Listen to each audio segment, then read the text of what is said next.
তোমার প্রশংসা যেসব বন্ধুগুলোর কাছে করতাম বারে বারে, খোদার কসম বিশ্বাস করো সেই সব বন্ধুগুলো এখন আমার গালে জুতা মারে।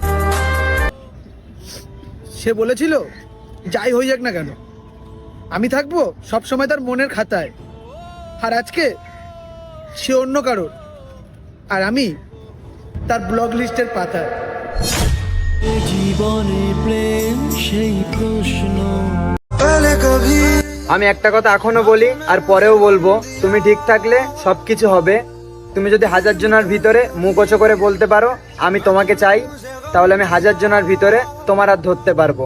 আর তুমি যদি বলো আমি তোমাকে চাই না, তাহলে আমার মরা ছাড়া কোনো উপায় থাকবে না। তুমি এমন একটা মানুষকে ঠকিয়েছো যে তোমাকে নিয়ে সবার সামনে গর্ব করতো। सांसों को तुम